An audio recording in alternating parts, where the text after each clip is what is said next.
Buenos días, gracias por acompañarnos una vez más. Valentina, bienvenida. Estás creciendo.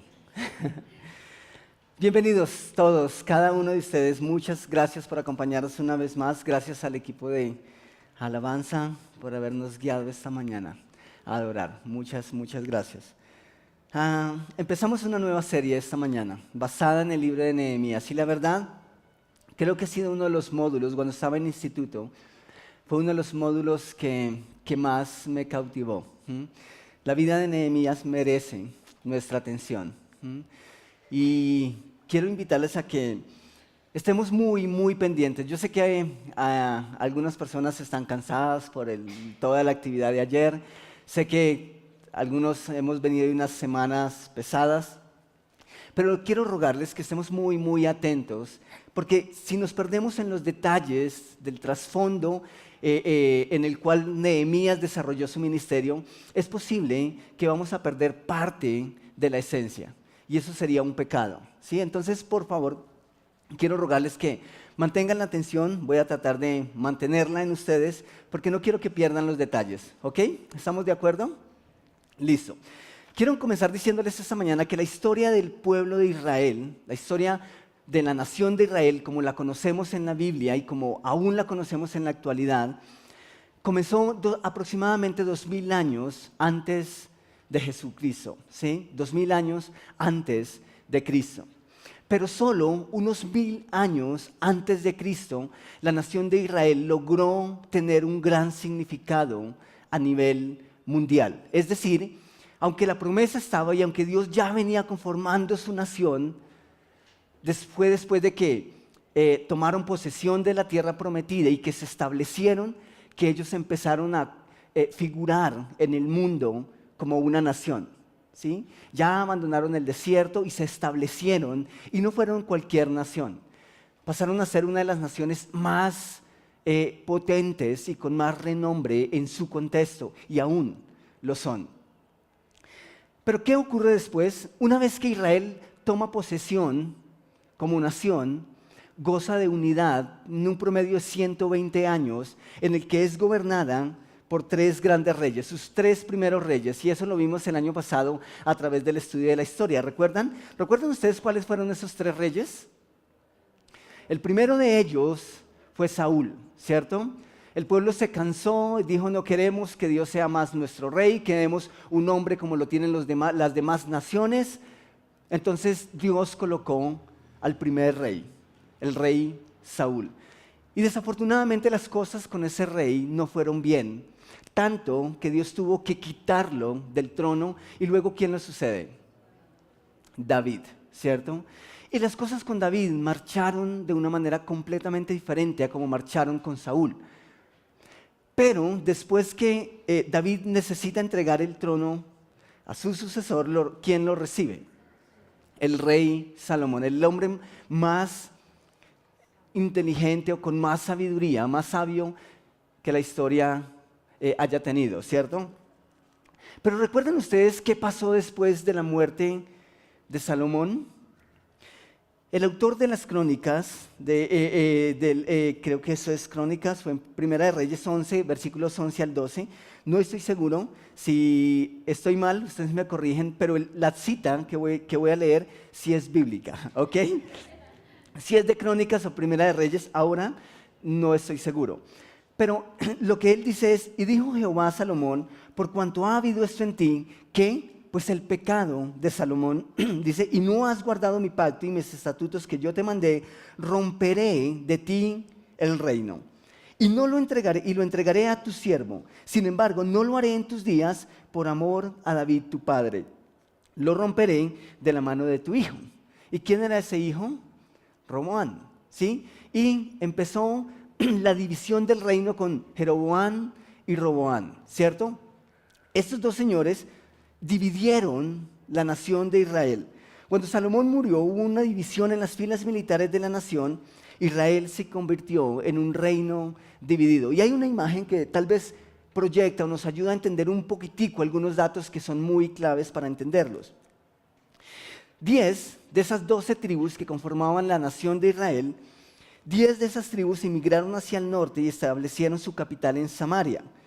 Las otras 2 se marcharon hacia el sur y se establecieron en Jerusalén y en las zonas aledañas. Durante ese periodo de división y guerra civil, a las tribus del norte se les dio el nombre de Israel, conformada por 10 tribus con capital en Samaria. Y el grupo del sur, conformada por 2 tribus, se le dio el nombre de Judá o la tribu de Judá, y su capital fue Jerusalén. Ahora, estando divididas, ¿qué ocurrió? No pasó mucho tiempo y el reino del norte, es decir, Israel, fue invadida por los asirios. Eso aproximadamente fue en año 722 a.C. La verdad, esas 10 tribus desaparecieron. Algunos de ellos lograron emigrar hacia el sur y volvieron a ser parte de una sola tribu como lo eran en el principio. Pero algunos de ellos, los que no murieron, vamos a leerlo ahora, tuvieron unas consecuencias grandísimas. Así que en el 722, la tribu del norte fue invadida por los asirios. Un poco más adelante, el reino del sur logró mantenerse en pie, pero en el 586 a.C. fue invadido por los babilonios, bajo el nombre de un rey que es muy conocido en la Biblia, Nabucodonosor. Nabucodonosor, junto con su ejército, entró a Jerusalén y simplemente los llevó cautivos. Y ahora sí, el cronista, en su segundo libro, capítulo 36, versículos 18 al 20, nos dice un poquitico del detalle de lo que pasó en esa ocasión. Dice que todos los utensilios del templo de Dios, grandes y pequeños, más los tesoros del templo y los del rey y de sus oficiales, fueron llevados a Babilonia. El versículo 19 dice: incendiaron el templo de Dios, derribaron la muralla de Jerusalén, prendieron fuego a sus palacios y destruyeron todos los objetos de valor que allí había.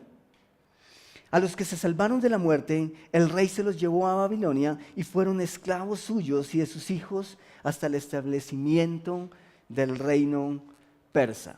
Tengamos en cuenta esos detalles. Primero, fue invadida la tribu del norte por los asirios, ¿cierto? Luego fue invadida la tribu del sur por el imperio de Babilonia.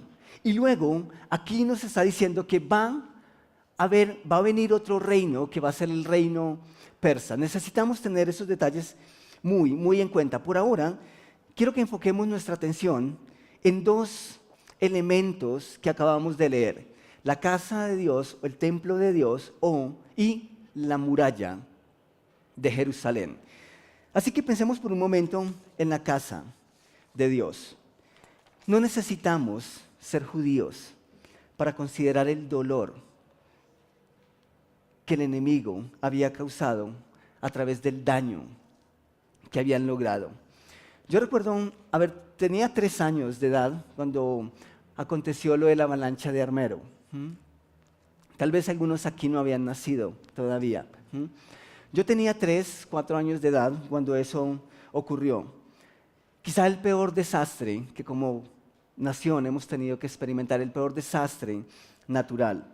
Por ese tiempo, mi padre realizaba una obra cerca a Armero y él tenía que pasar cada 8 días por el pueblo de Armero para poder llegar hasta donde hacía simplemente una obra. Él vio el antes y el después de lo que era la ciudad o el pueblo de Armero.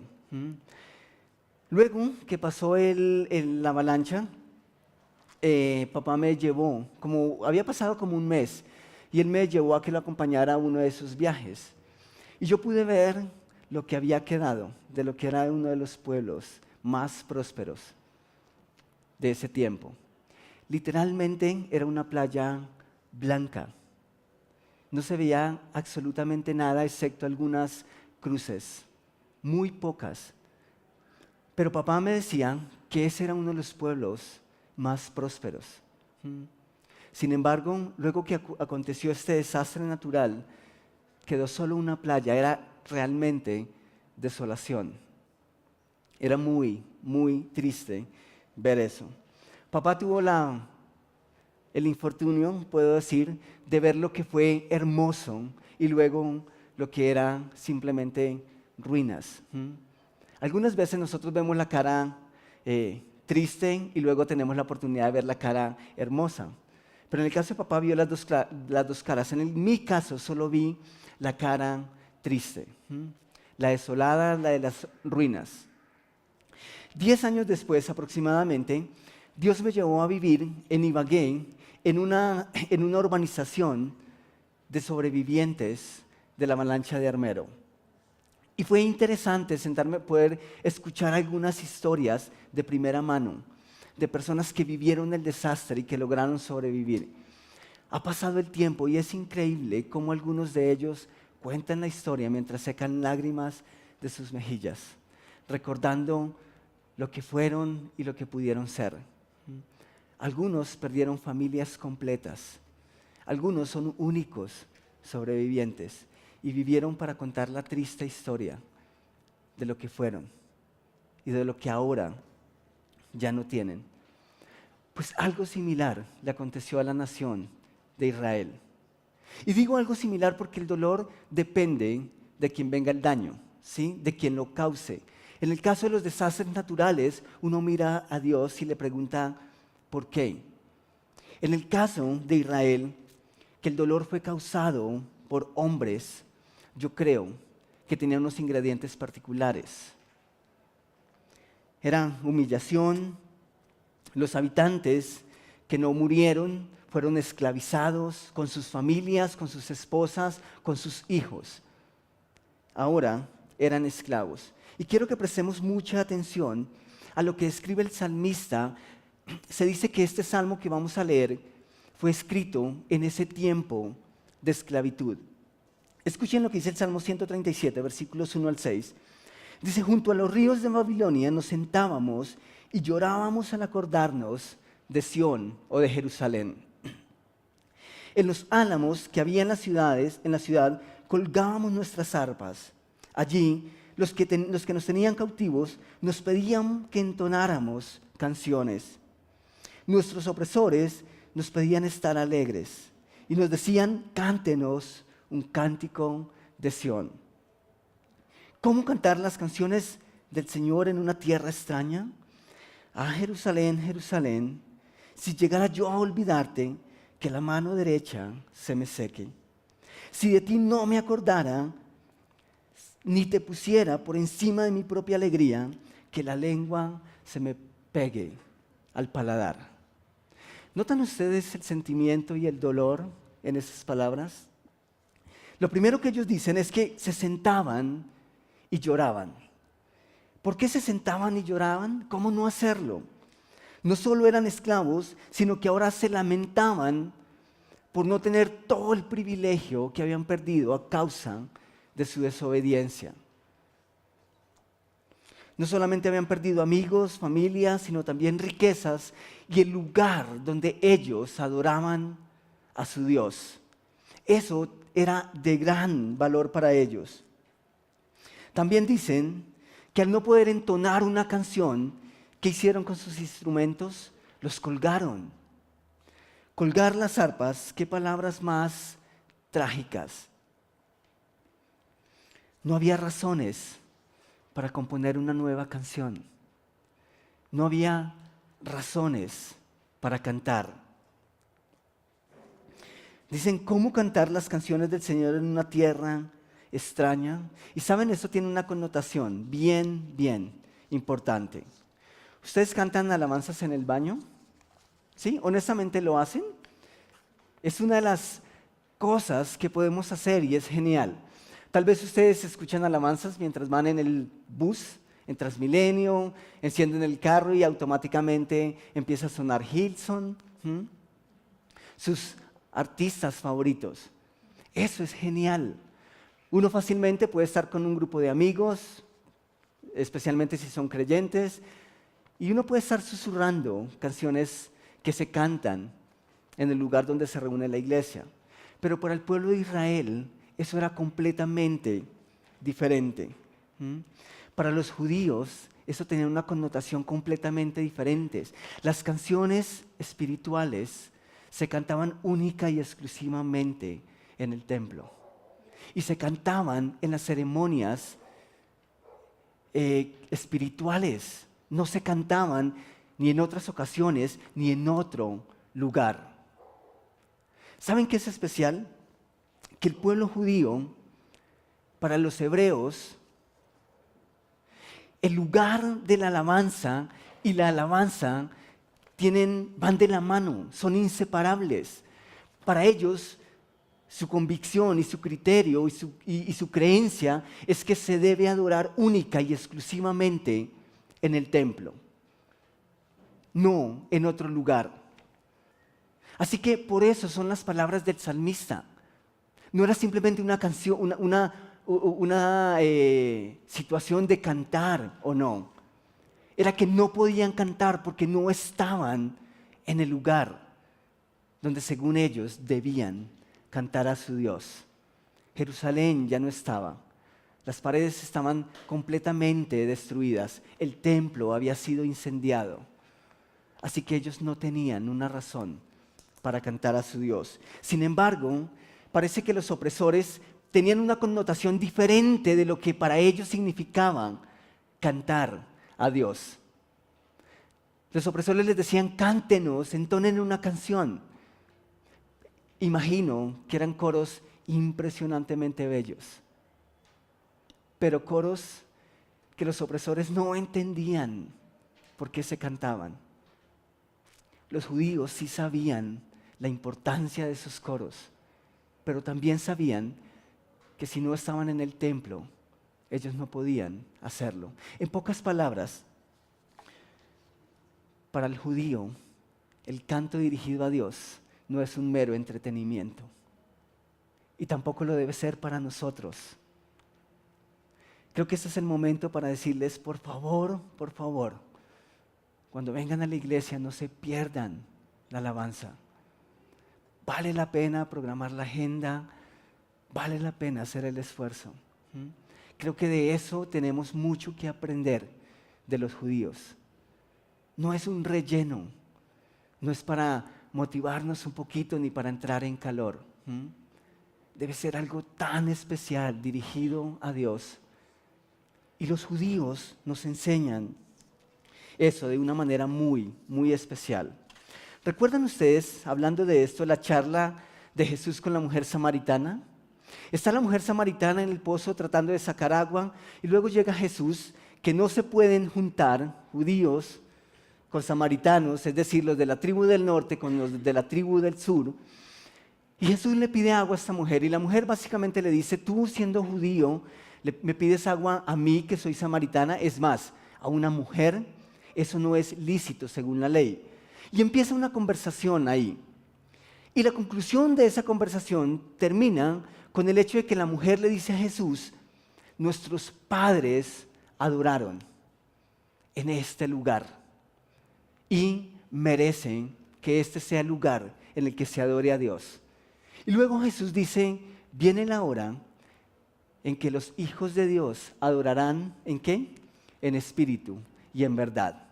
Es decir, no se necesita un lugar geográfico específico para adorar a Dios. Pueden hacerlo en donde quiera que estén. Y nosotros, su iglesia, tenemos ese privilegio. Pero para el judío no existe otro lugar que no sea geográficamente el lugar donde estaba el templo de adoración. De hecho, esa es la disputa y esa es la guerra en el Medio Oriente. El lugar por recuperar el lugar donde se debe adorar. Eso es muy interesante. Nosotros podemos hacerlo en cualquier lugar. Pero quiero que pensemos en otro detalle que da el salmista. Dice, que se seque mi mano derecha y se me pegue la lengua al paladar, si de ti no me llego a acordar, Jerusalén. Creo que aquí vienen preguntas interesantes. Y quiero hacer unas preguntas puntuales. ¿Tú puedes imaginar, Juan, donde simplemente esta mañana llegaras, tomaras tu guitarra y tu mano derecha estuviese seca? ¿Qué sentirías? No tu mano izquierda, sino tu mano derecha, tu mano hábil, nuestro brazo más fuerte. ¿Tú puedes imaginar, Olguita, donde simplemente cogieras tus baquetas y tuvieses que soltar tal vez la más diestra porque está seca? ¿Y qué pasaría, María, Sophie, los que cantan, si de repente una mañana llegan a cantar y simplemente tienen sus lenguas pegadas al paladar? ¿Y qué pasaría con la persona que sirve el café si simplemente su mano derecha no funciona? ¿Y qué pasa con la persona que dirige diapositivas si simplemente su brazo no le da para hacer tal cosa? ¿Y qué pasaría con cada uno de nosotros si simplemente no estamos en condiciones óptimas de adorar? ¿Saben por qué me gusta y hago alusión a esto? Porque esto describe las situaciones y la condición tan precaria en la que los judíos se encontraban. Para ellos era algo real.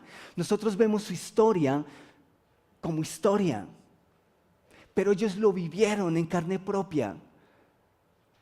Y ahora simplemente nosotros leemos esos detalles como algo más que fue escrito. Pero ¿saben? Eso también nos toca a nosotros. Porque los judíos realmente estaban experimentando tal vez la situación más dura de sus vidas. Y es importante que entendamos esos detalles porque es ahí, en medio de esa situación, en la que Nehemías desarrolla su ministerio. Pero había otro elemento, aparte de la casa de Dios, que faltaba, que ya no estaba, y es el muro de Jerusalén, la fortificación de la ciudad.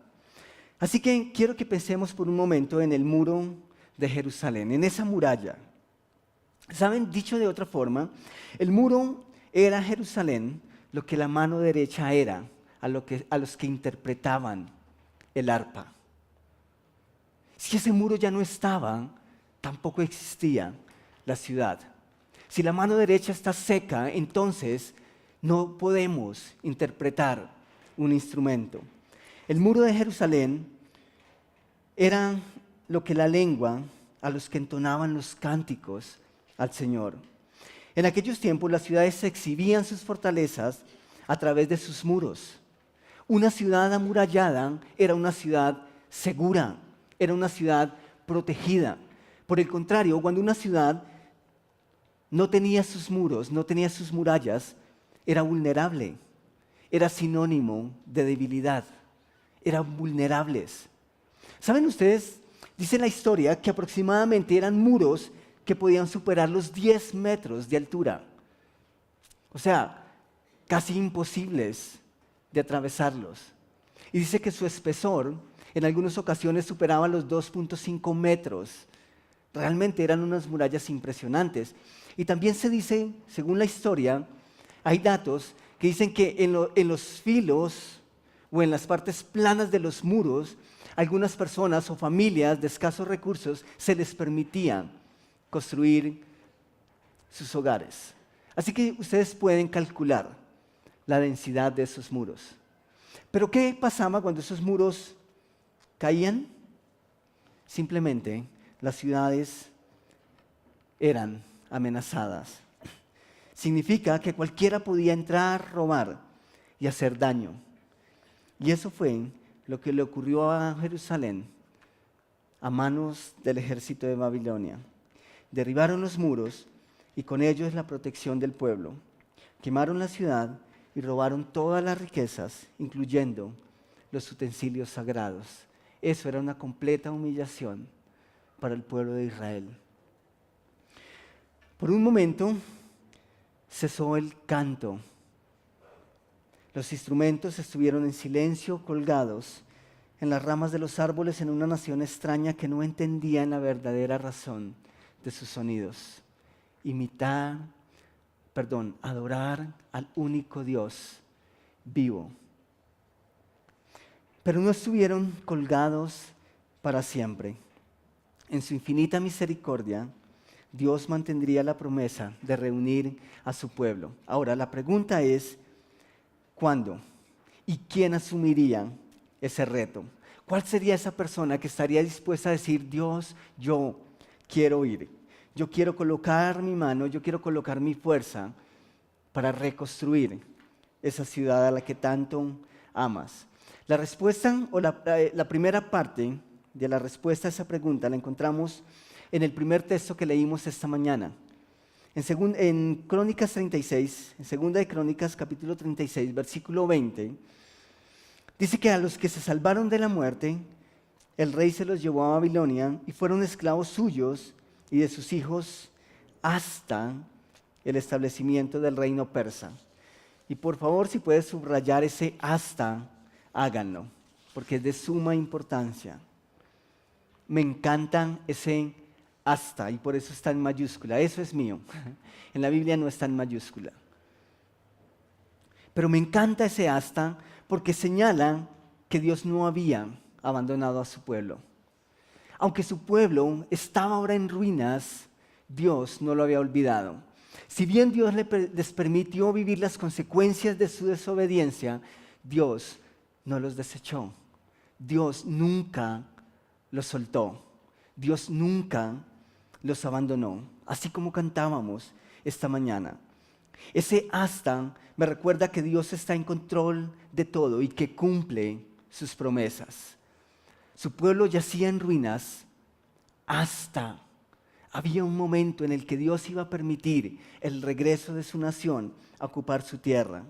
Ese hasta me recuerda que siempre existe alguien que va a creer a Dios y que en la obediencia de ese alguien a Dios, nuestras vidas van a ser bendecidas. Ojalá, cuando Dios nos llame a restaurar las paredes de nuestra sociedad que yacen en ruinas, nosotros estemos tan dispuestos a aceptar como lo estuvo el hombre a quien haremos mención en esta nueva serie. Entonces, ¿cuándo se podrá comenzar la reconstrucción? Cuando el pueblo judío esté bajo el imperio persa. Cuando el imperio persa entre a dominar incluso a Babilonia, entonces es el primer paso para que el pueblo de Dios regrese o empiece a regresar a lo que fue su nación. Pero la otra pregunta es, ¿quién es ese hombre? Nosotros podemos leerlo de su propia autoría en Nehemías capítulo 1, versículos 1 al 4. Dice este texto que un día, en el mes de Nisán, del año 20 del reinado de Artajerjes, este es un rey persa. Al ofrecerle vino al rey, como él nunca antes me había visto triste, me preguntó, ¿por qué estás triste? No me parece que estés enfermo, así que debe haber algo que te está causando dolor. Yo, o sea, Nehemías, sentí mucho miedo y le respondí, que viva su majestad para siempre. ¿Cómo no he de estar triste si la ciudad donde están los sepulcros de mis padres se halla en qué? En ruinas, lo que cantábamos esta mañana, con sus puertas consumidas por el fuego? ¿Qué quieres que haga?, replicó el rey. Encomendándome al Dios del cielo, le respondí, si a su majestad le parece bien, y si este siervo suyo es digno de su favor, le ruego que me envíe a Judá. ¿Para qué? Para reedificar la ciudad donde están los sepulcros de mis padres. Ese es el papel de Nehemías, reedificar la ciudad que había sido destruida. ¿Cuánto durará tu viaje? ¿Cuándo regresarás?, me preguntó el rey, que tenía a la reina sentada a su lado. En cuanto le propuse un plazo, ¿qué dice? El rey aceptó enviarme. Y ahí nos vamos a enfocar en esta serie. Habiendo conocido un poco de ese contexto, vamos a entender la dura tarea que tenía Nehemías, pero también vamos a entender las acciones que él tomó para poder desarrollar la tarea de una manera eficiente, de una manera que honraba a Dios. La misma manera en que nosotros podemos desarrollar nuestras responsabilidades en nuestra sociedad de una manera que agrada a Dios. Así que el hombre es Nehemías.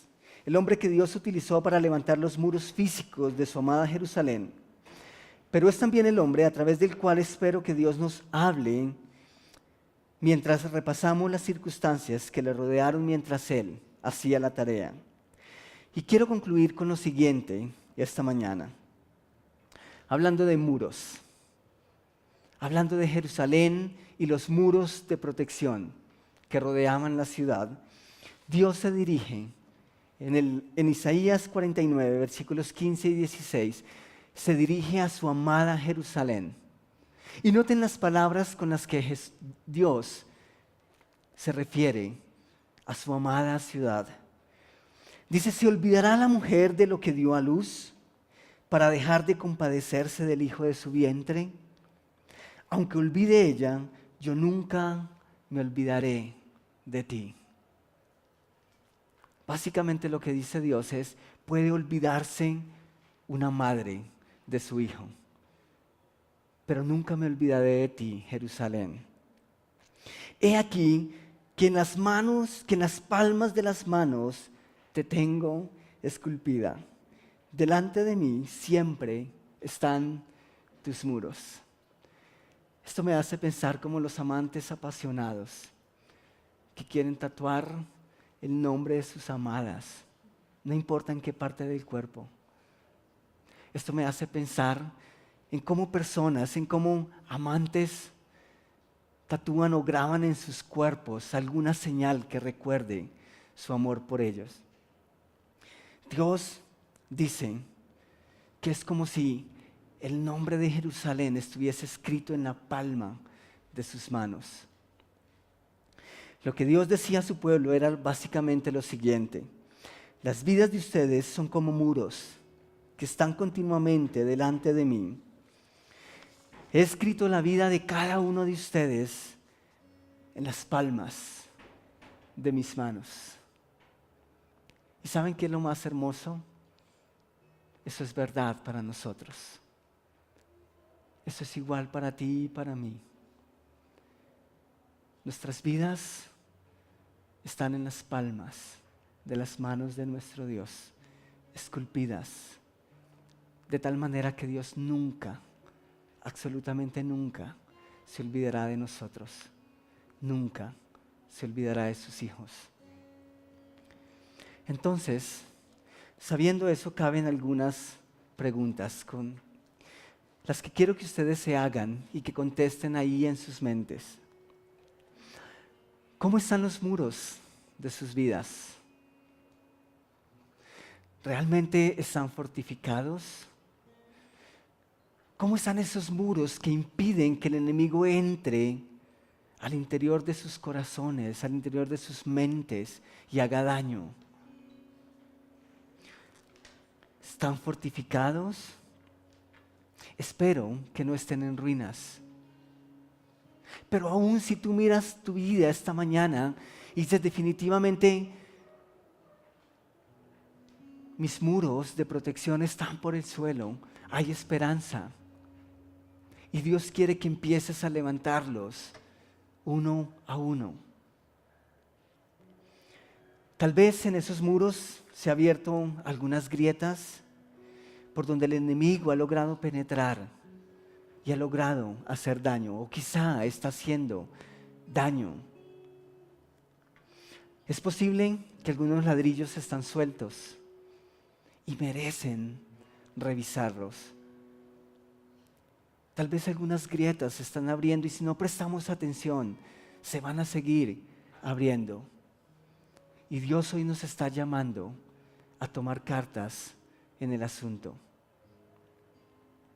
¿Qué tal si nosotros simplemente vemos aquí un lugar hermoso, con paredes muy bien puestas, tal vez muy decoradas?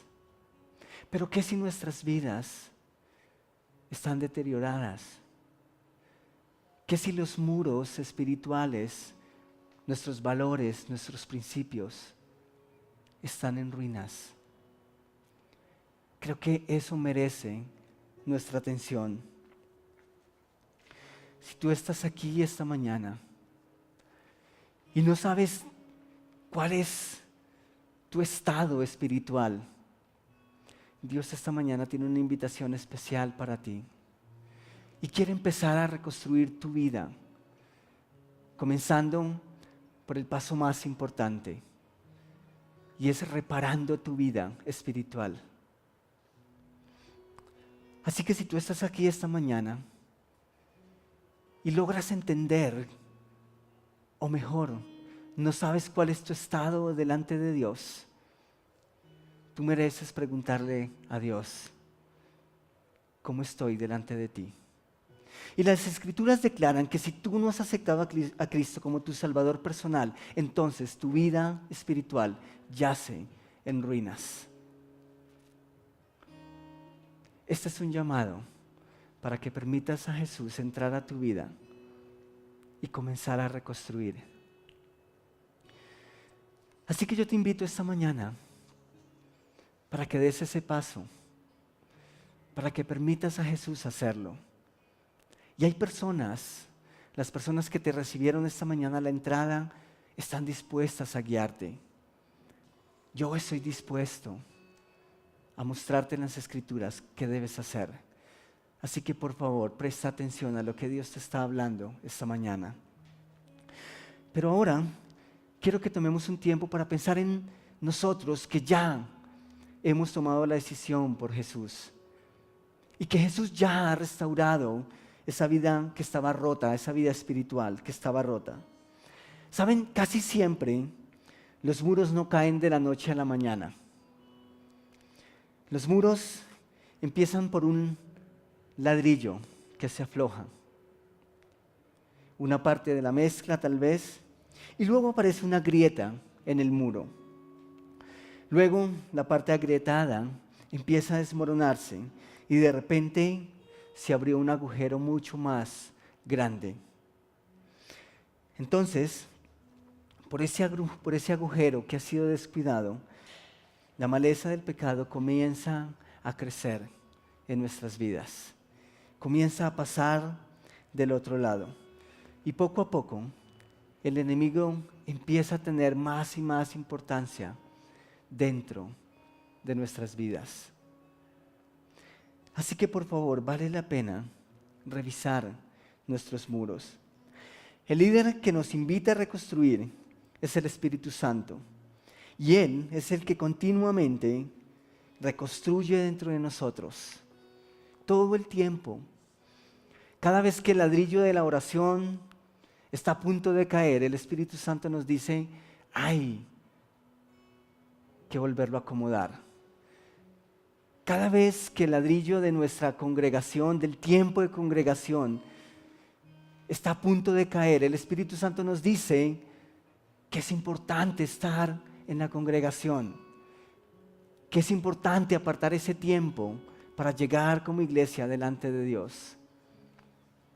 Cada vez que el ladrillo de nuestra fe está a punto de caer, el Espíritu Santo nos recuerda que hay un Dios que cumple sus promesas y que lo hace fielmente, incluso sin importar cómo estén nuestros muros. Así que vale la pena prestar atención a lo que Dios nos está llamando como iglesia. Por favor, quiero que inclinen sus rostros en un momento de oración.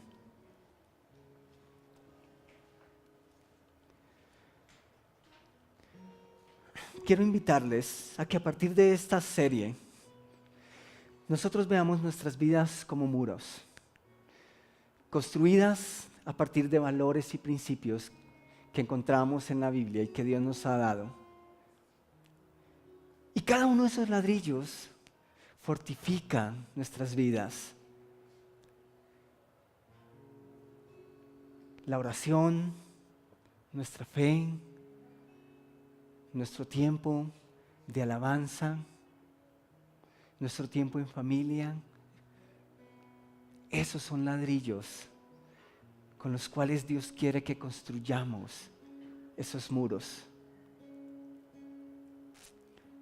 Así que Dios nos está invitando esta mañana, no solo a revisar esos muros, sino tal vez a comenzar desde cero, a edificar unos muros que Él pueda ver y que pueda exaltar, que se pueda agradar y que se pueda sentir honrado. Padre, yo sé que hay muchos muros, muchos ladrillos en mi vida que merecen la atención, que merecen el cuidado y que merecen ser ajustados. Y es mi oración esta mañana que tú indiques y que muestres a cada uno de mis hermanos y amigos aquí cuáles son esos ladrillos que merecen atención.